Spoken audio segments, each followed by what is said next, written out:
میں بھر دی ہے، پرانے آئینوں کی گرد ہم نے صاف کر دی ہے، ہمیں آتا ہے پرکھوں کی ہر ایک تاریخ پڑھ لینا، پرکھ لیتے ہیں گوہر کو خدا نے وہ نظر دی ہے۔ میں پڑھاتے ہیں مولانا مفتی فیاض احمد القاسمی مدظل بولا۔ السلام علیکم ورحمۃ اللہ وبرکاتہ۔ درود شریف پڑھ لیجیے۔ اللہم صلی علی محمد وعلی آل محمد كما صليت على إبراهيم وعلى آل إبراهيم إنك حميد مجيد اللهم بارك على محمد وعلى آل محمد كما باركت على إبراهيم وعلى آل إبراهيم إنك حميد مجيد الحمد لله نحمده ونستعينه ونستغفره ونؤمن به ونتوكل عليه ونعوذ بالله من شرور أنفسنا ومن سيئات أعمالنا من يهده الله فلا مضل له ومن يضلل فلا هادي له ونشهد أن لا إله إلا الله وحده لا شريك له ونشهد أن سيدنا وسندنا ومولانا محمدا عبده ورسوله صلى الله تعالى عليه وعلى آله وصحبه وأزواجه وذرياته وأهل بيته أجمعين وسلم تسليما كثيرا كثيرا أما بعد فأعوذ بالله من الشيطان الرجيم بسم الله الرحمن الرحيم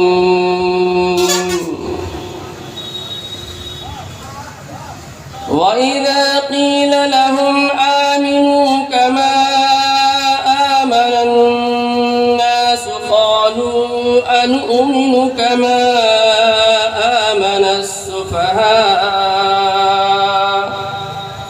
ألا إنهم هم السفهاء ولكن لا يعلمون صدق الله مولانا العلي العظيم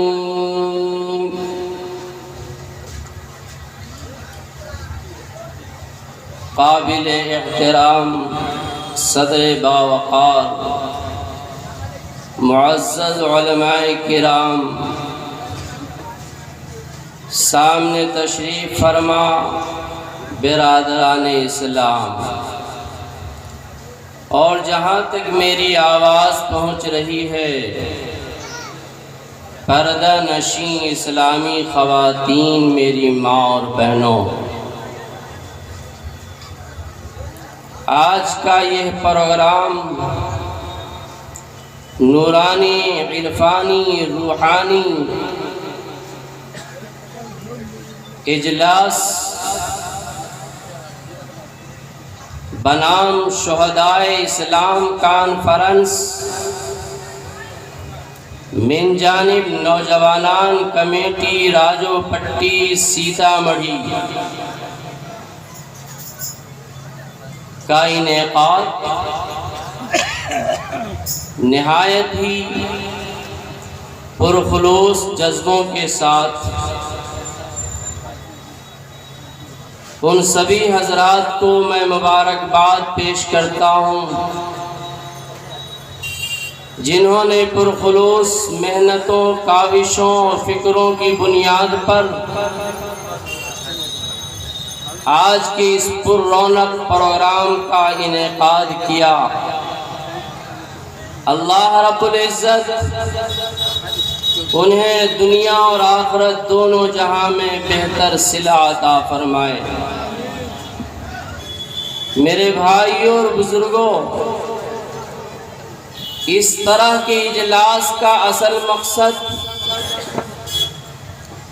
یہ ہوا کرتا ہے، عنوان کو یاد رکھیے گا، شہدائے اسلام۔ اس کا مقصد حضرات صحابہ کرام رضوان اللہ علیہم اجمعین کا مبارک تذکرہ اور ایک خاص طبقہ کی جانب سے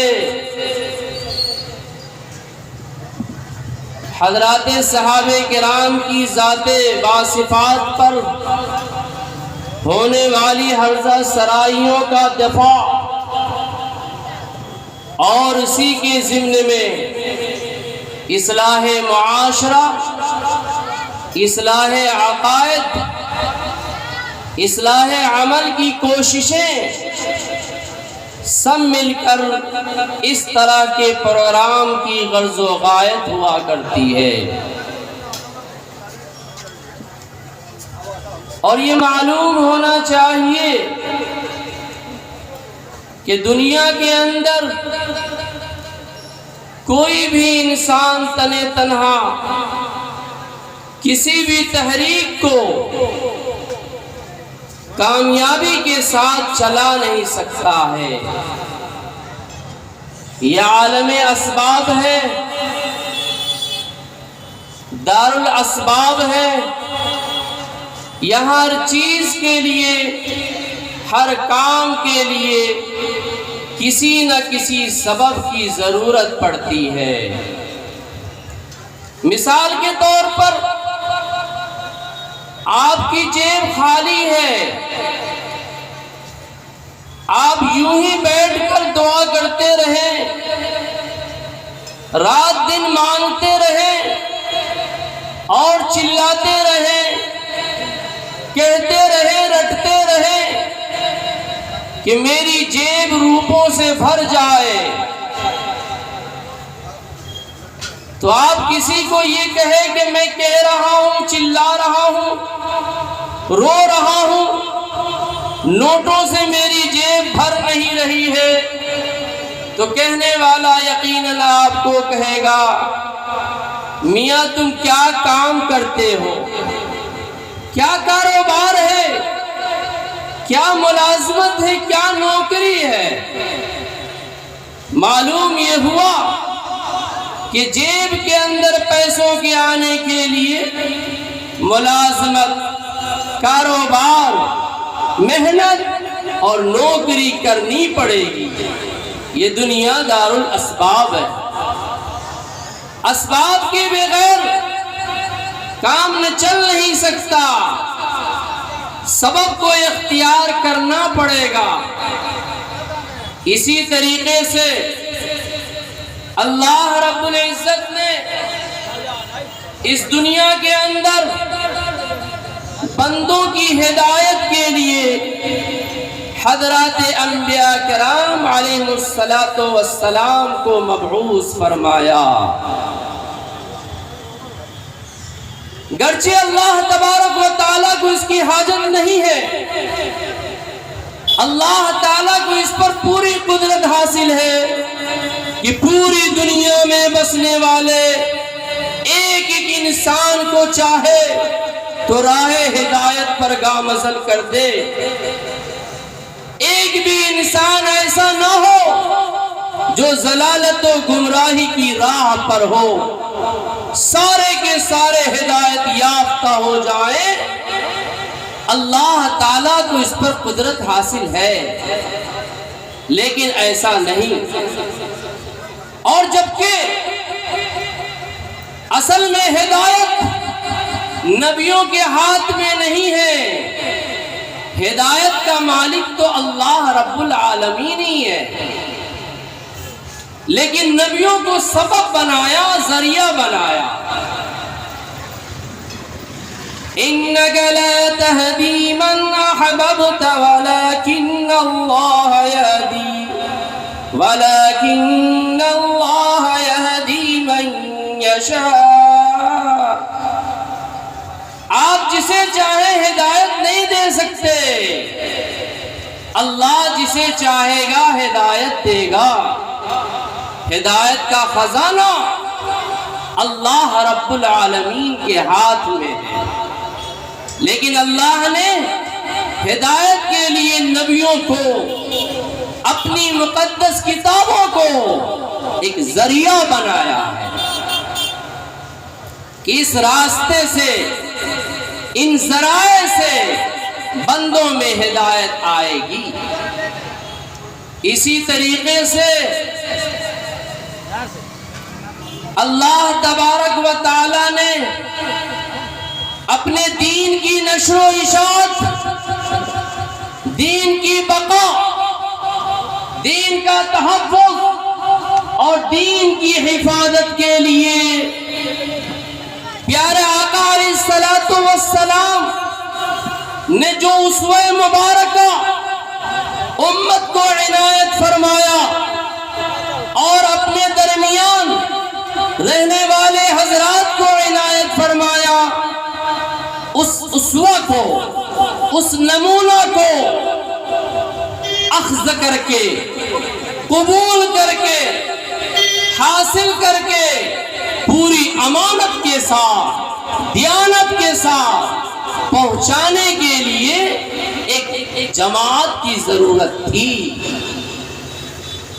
جو جماعت وفادار، دیانتدار، جانثار، نبیوں کے اوپر، دین کے اوپر اپنی جان، مال، عزت و آبرو کو نچھاور اور قربان کرنے والی تھی. اللہ تعالیٰ نے اپنے پیارے نبی حبیب صلی اللہ علیہ وسلم کو وہ افراد عطا کیے. اگر وہ افراد نہ ہوتے جنہیں ہم اور آپ صحابہ کرام کے نام سے یاد کرتے ہیں تو یہ دین ہم تک نہ پہنچتا. ایک صالح، مکمل اسلامی معاشرہ وجود میں نہ آتا. خود پیارے آقا علیہ الصلوۃ والسلام نے ارشاد فرمایا، اختارہم اللہ لصحبت نبیہ ولاشاعت دینی. اللہ تعالیٰ نے اس گروہ صحابہ کو، اس پاکیزہ مقدس جماعت صحابہ کو اپنے نبی کی صحبت کے لیے اور دین کی اشاعت کے لیے منتخب کیا. یہ ہے حضرات صحابہ کرام رضوان اللہ علیہم اجمعین، جن کی یاد میں اور یادگار کے طور پر اس باوقار پروگرام کا آج انعقاد ہوا ہے. میرے بھائیوں، پیارے نبی پاک صلی اللہ علیہ وسلم کہ دین کی خاطر جس ذات نے، جس فرد نے جتنی زیادہ قربانیاں پیش کی ہیں اتنی ہی زیادہ وہ قابل احترام ہے. صحابہ کرام سے محبت، صحابہ کرام سے تعلق اور ان کا مبارک تذکرہ ذکر محض اس بنیاد پر ہے کہ آقا علیہ الصلوۃ والسلام سے ان کا تعلق ہے، دین سے ان کا لگاؤ ہے، دین کی خاطر انہوں نے بڑھ چڑھ کر حصہ لیا. ان کی نظر دنیا پہ نہیں دین پر تھی. انہوں نے دین کے مقابلے میں اپنی جان، مال، عزت و آبرو سب کو قربان کر دیا. اسی لیے تو پیارے آقا علیہ الصلوۃ والسلام نے ارشاد فرمایا کہ انصار مدینہ سے محبت کرنا ایمان کی علامت ہے اور انصار مدینہ سے نفرت کرنا، بغض رکھنا، دشمنی پالنا یہ نفاق کی علامت ہے. ایسا کیوں فرمایا؟ اس کی کیا وجہ ہے کہ انصار مدینہ سے محبت ایمان کی علامت اور ان سے نفرت نفاق کی علامت؟ اس کی وجہ یہ ہے جو آپ کے سامنے پہلے بیان کی گئی، دین کی خاطر جن کی جتنی قربانیاں ہوں گی وہ اتنے ہی قابل احترام ہوں گے۔ 13 سالہ دور میں دین اسلام کو مکہ المکرمہ زادہ اللہ شرفا و عظما میں وہ فروغ نہ ملا، وہ ترقی نہ ملی جو 10 سال کی مدت میں مدینہ ہجرت کرنے کے بعد اس پیارے دین کو ملا ہے۔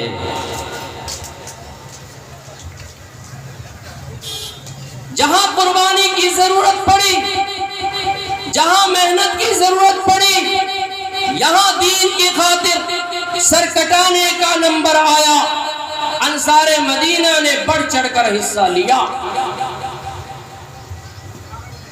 ایک موقع پر حنین کے موقع پر بہت سارا مال غنیمت حاصل ہوا، الحمدللہ ماشاءاللہ، ہزاروں کی تعداد میں اونٹ، ہزاروں کی تعداد میں بکریاں اور سونے چاندی۔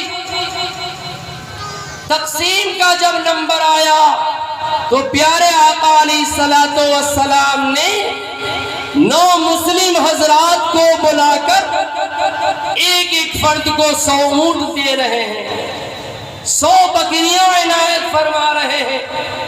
چودھریوں کو،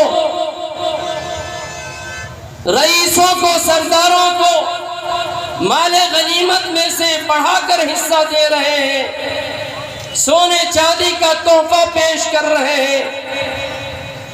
تو انصار مدینہ میں سے ایک نوجوان جذبات میں آ کر یہ بول بیٹھا، واہ میاں واہ،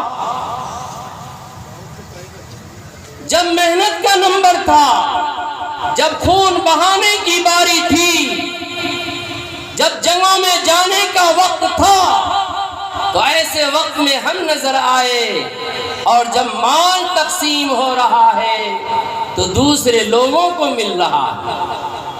یہ خبر پیارے آقا علیہ الصلوۃ والسلام کے گوش مبارک میں آئی۔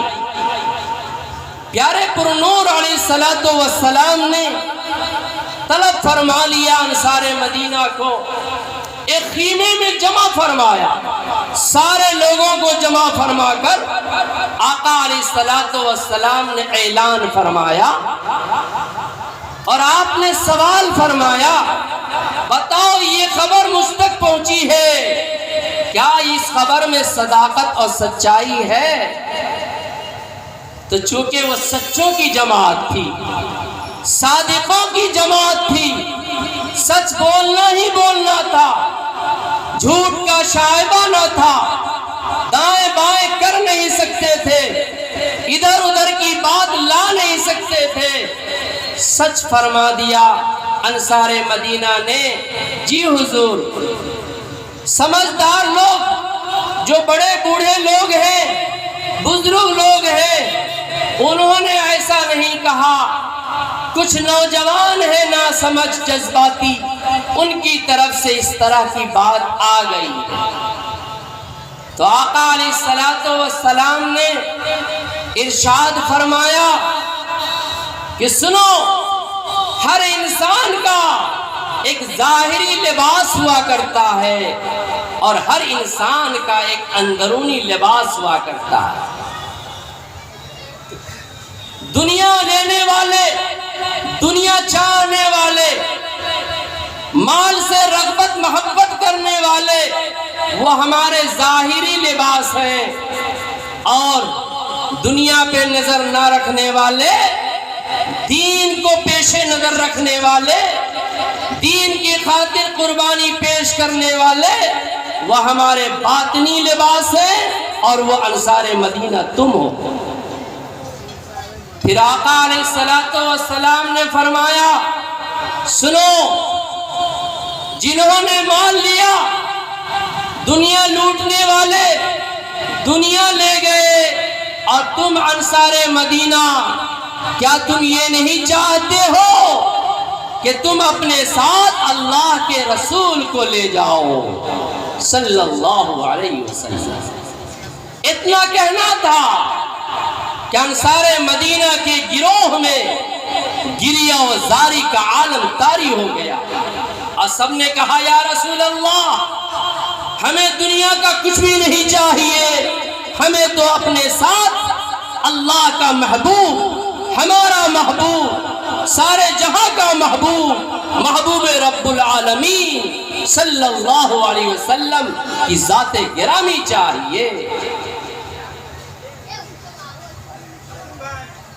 میرے بھائیوں، سیدنا حضرت علی رضی اللہ تعالیٰ عنہ سے محبت، ایک مرتبہ حضرت علی رضی اللہ تعالیٰ عنہ نے خود فرمایا، میں اللہ کی قسم کھا کر کہتا ہوں کہ پیارے آقا علیہ الصلوۃ والسلام نے فرمایا کہ علی سے محبت کرنا ایمان والوں کی شان ہے، لا یحبک الا مؤمن۔ اے علی، تجھ سے محبت وہی کرے گا جو ایمان والا ہوگا۔ سیرت کا مطالعہ کرے، تاریخ کا جائزہ لے، پیارے نبی آقا علیہ الصلوۃ والسلام کے بعد اس روئے زمین پر سب سے بڑی ہستی، سب سے پیاری ہستی، سب سے محبوب ہستی، سب سے چیدہ چنیدہ ہستی باوقار سیدنا حضرت ابو بکر صدیق رضی اللہ تعالی عنہ کی ذات ہے۔ یہ کون ہے؟ جب پیارے آقا علیہ الصلوۃ والسلام نے پیارا دین اسلام کو پیش کیا تو سب سے پہلے آقا علیہ الصلوۃ والسلام کی دعوت و تبلیغ پر دین اسلام کو جس نے قبول کیا وہ سیدہ ام المؤمنین حضرت خدیجہ الکبریٰ رضی اللہ تعالی عنہا کی ذات ہے۔ بچوں میں جس نے اسلام قبول کیا حضرت علی کرم اللہ وجہہ ہے، غلام میں جس نے دین اسلام کو پہلے قبول کیا وہ حضرت زید ابن حارثہ رضی اللہ تعالی عنہ ہے، اور مردوں میں، آزاد مردوں میں سب سے پہلے جس نے دین اسلام کو قبول کیا ہے وہ سیدنا حضرت ابو بکر صدیق رضی اللہ تعالی عنہ کی ذات ہے۔